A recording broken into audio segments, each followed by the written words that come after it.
अगर कोई चौंकाने वाली बात है तो वो है माता सीता का भयानक जन्म।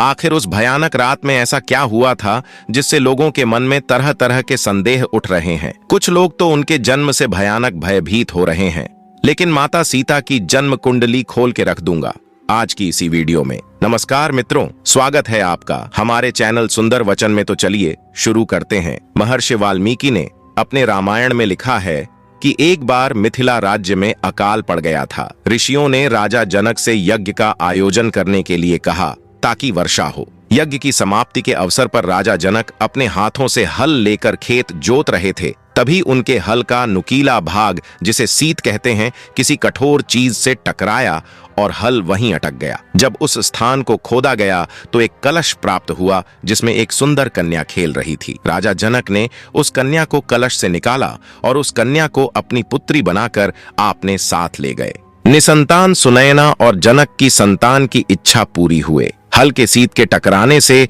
वह कलश मिला था जिससे सीता प्रकट हुई थीं, इसलिए कन्या का नाम सीता रखा गया। लेकिन सच्चाई तो कुछ और ही है। देवी सीता से संबंधित एक अन्य कथा का उल्लेख अद्भुत रामायण में मिलता है। इस रामायण में लिखा है कि रावण ने कहा था कि जब उसके हृदय में अपनी पुत्री से विवाह की इच्छा उत्पन्न हो तो उसकी पुत्री ही उसकी मृत्यु का कारण बनी। गृत्समद नाम के ऋषि देवी लक्ष्मी को पुत्री रूप में पाने के लिए हर दिन मंत्रोच्चार के साथ कुश के अग्रभाग से एक कलश में दूध की बूंदें डालते थे। एक दिन जब ऋषि आश्रम में नहीं थे तब रावण वहां आ पहुंचा और वहां मौजूद ऋषियों को मारकर उनका रक्त कलश में भर लिया। इस कलश को रावण महल में लाकर छुपा दिया। मंदोदरी उस कलश को लेकर बहुत उत्सुक थी कि आखिर उसमें है क्या। एक दिन जब रावण महल में नहीं था तब चुपके से मंदोदरी ने उस कलश को खोलकर देखा। मंदोदरी कलश को उठाकर सारा रक्त पी गई,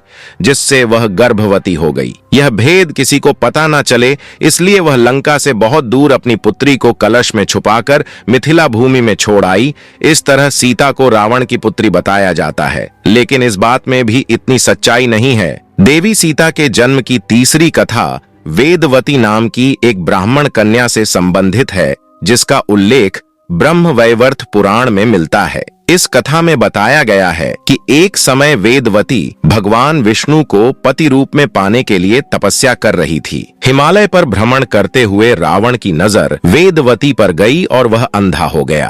रावण ने वेदवती का हाथ पकड़ लिया और जबरन संबंध बनाना चाहा, लेकिन वेदवती ने रावण से खुद को छुड़ा लिया और पर्वत से खाई में कूद गईं। मरते मरते वेदवती ने रावण को शाप दिया कि वह फिर से जन्म लेकर उसकी मृत्यु का कारण बनेगी। ऐसी ही रोचक वीडियो देखने के लिए हमारे चैनल को सब्सक्राइब अवश्य करें।